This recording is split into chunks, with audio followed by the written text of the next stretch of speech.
Yeah, and something I've noticed for a long time, and I haven't said anything because I had no confirmation, and I don't like to sort of sound off without anything. But I read yesterday that, not yesterday, it was sometime this week, Petr Yan has a Taekwondo base.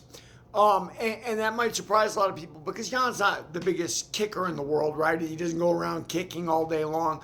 Rather, he goes around boxing. But people mistake Taekwondo, at least a fighter who has a big Taekwondo background. I mean, with Anderson Silva, it was very easy to see why. Anderson started Muay Thai after he was I don't know, fifth dan black belt in Taekwondo.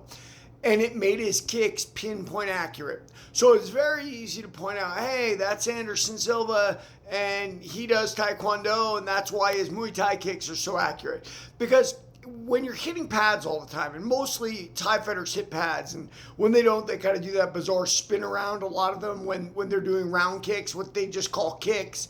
But when you're hitting pads, you're constantly unbalanced. So what happens is target practice, like precision, doesn't get as much as power and conditioning and all of that.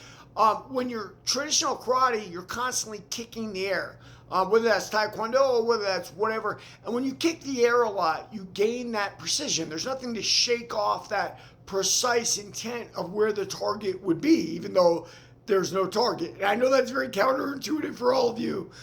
Well, watching Petr Yan box, I watched how skillful he was, but I noticed something very particular. Like, he holds his hands wide, his body's open, and it didn't take me long to realize and recognize, like, that's kind of Taekwondo reverse punching. Now, one of the things about Taekwondo and karate is there's no jab. Doesn't exist. Everything's a power punch, right?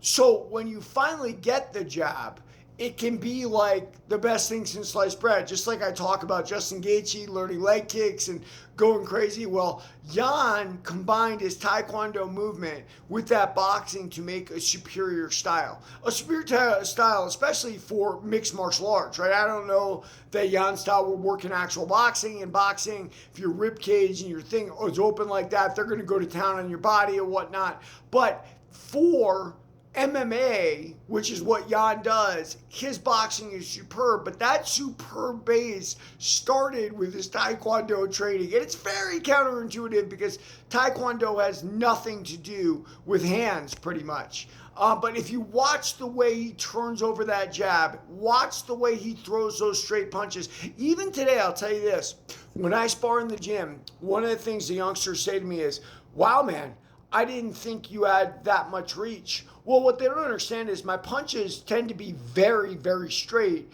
because, that's how there's no hooks really. There's very few uppercuts in karate and whatnot. So you learn how to use both your feet to cover distance with movement and also your hands. And it confuses them. And they think they go, wow, you have a longer reach than I thought. No, I don't have a longer reach. It's my footwork and my arms and how I'm doing that. It has nothing to do with the reach. Anyway, yeah, great fight. Petr Yan is a stud, a Taekwondo stud. Everybody like and follow for more on the fight game.